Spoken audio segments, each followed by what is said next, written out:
Belgium has often been overlooked in terms of, well, everything really. When you think of founding European Union nations, you think of France, Italy, and the sovereign Merkel territories. It is rarely that any consideration in the developed world is actually given to Belgium. Even with the postmodern Belgian rights campaign, the vast majority of people are unaware of the true Belgian potential. So today I take it upon myself to represent just an ounce of the fully operational strength Belgium has in 1936. Now it's important to technically point out that at the time there was only 9 million Belgians in existence. However, it is often unknown that the Belgians were able to tap into a separate plane of existence and summon a magical army.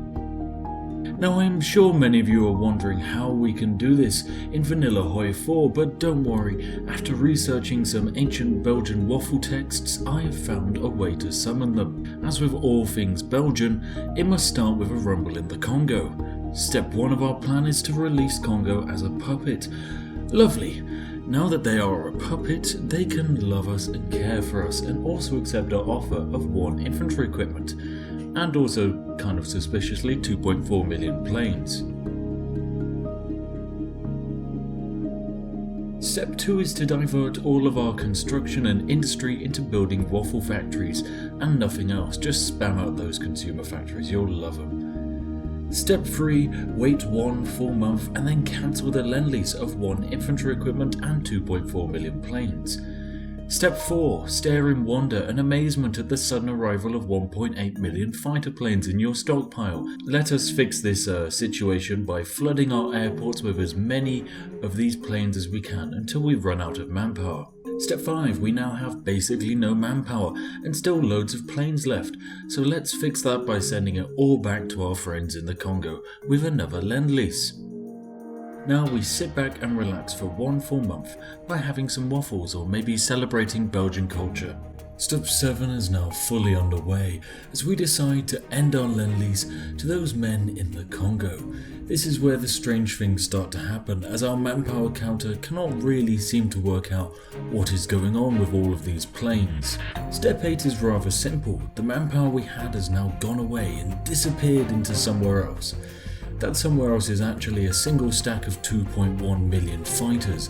We do not need these guys, so let's just go ahead and delete this air wing. Oh, and would you look at that, 42 million manpower. Step 9 of the master plan is to slowly become fascist by hitting members of the Democratic Party with really solid stale waffles. Surprisingly, blunt waffles are really effective at making people agree with everything you say. Step 10, with our cabinet fully beaten, nationalised, I think it's time we settle an old dispute by invading those chaps to our north.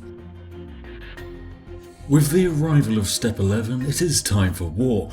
This time we'll be using the standard military tactic of lining all of my men up and having the mass infantry wave charge into the enemy. Step 12 is all about the peace deal. It is very important to satellite the Dutch East Indies and then take all of the states from the Netherlands. The reason for satelliting the Dutch East Indies is to simply change their name to the Belgian East Indies. And, well, that's just better. Step 13 is just all about massing troops using our infinite manpower and equipment from the Congo. When we have massed enough troops out of thin air, it is time to set up to invade those cheese eaters to the south. We will of course be using the enforced Waffle casus belli to start the Second World War. Step 14 involves defeating the French Air Force by massing the millions of crappy fighter planes we have in reserve over the French airspace.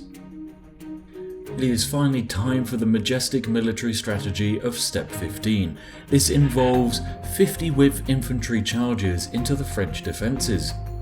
Basically, you repeat Step 15 until eventually the French will run out of bullets and start mounting baguette-based bayonets to all of their weapons.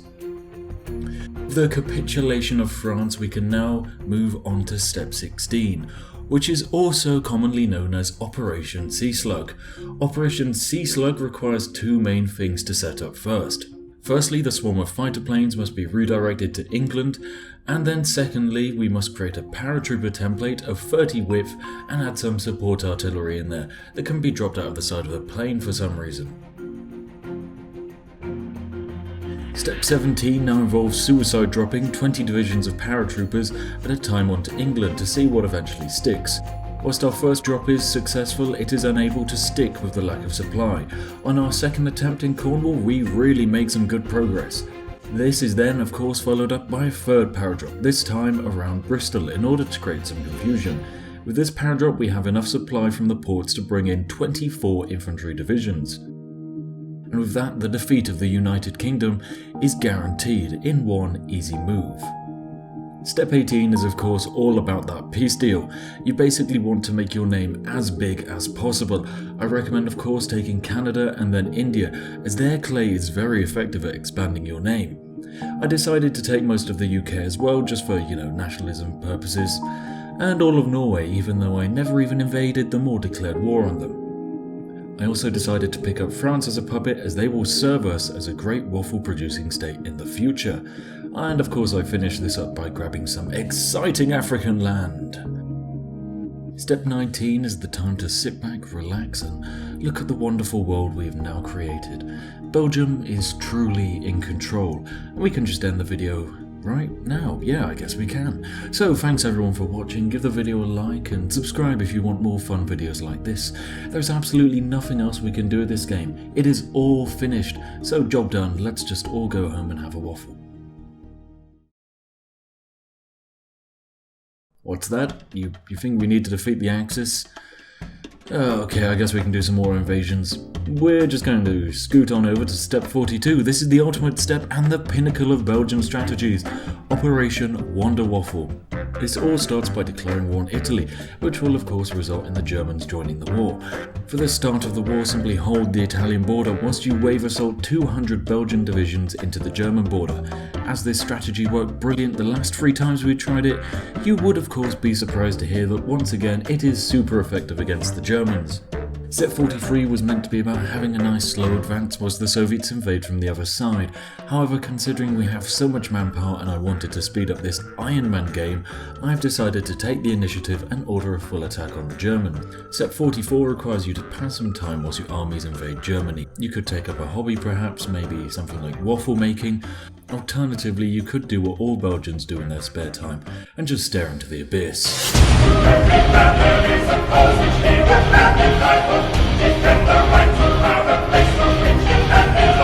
Anyway, that's enough of looking into the abyss. Let us check on how our invasion is going. Okay, so things are going so well, I think we can start looking into the abyss again.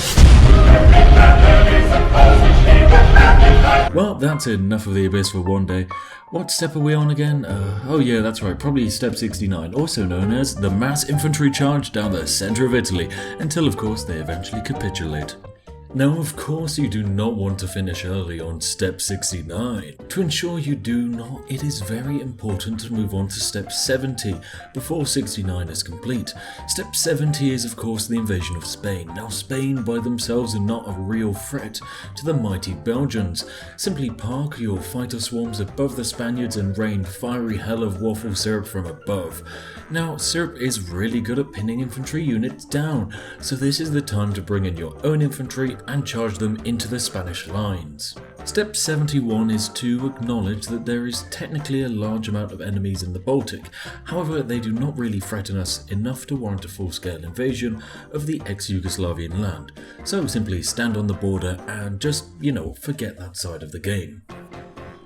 Step 72 is more of a question for you, as whilst the statistics say that Italy has well over 100 divisions, I'm just not really seeing 100 divisions here on my front line with them. Step 73 of our Belgian conquest is to slowly march down the centre of Italy whilst the Italians of course run in the other direction, probably pretending that they've left the kettle on or something.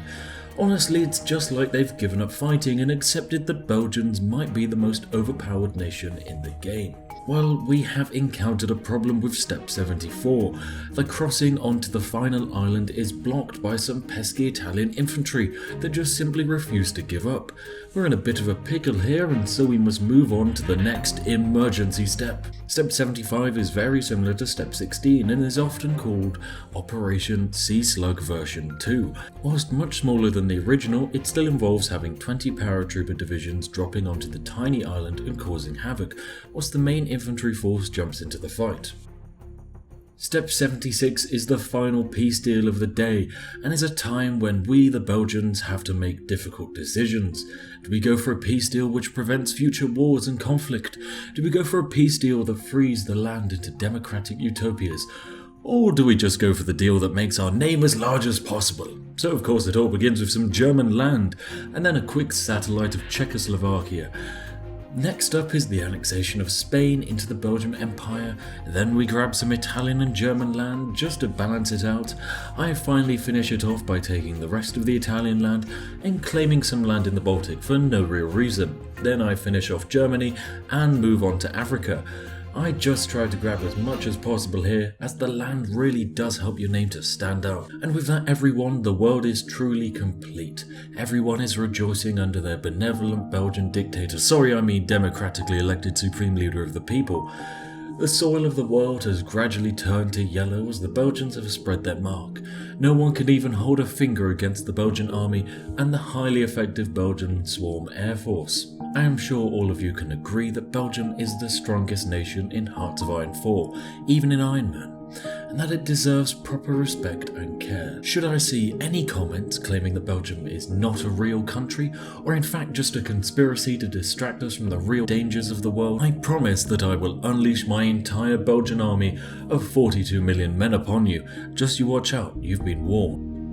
Anyway, I hope you have all enjoyed today's video. I decided to make something a little more fun than normal, so if you want more videos with this format, then make sure to tell me, as this is the test, and if it does well, you can certainly expect a few more. So feel free to like and subscribe to join the community, and I will see you all in the next one.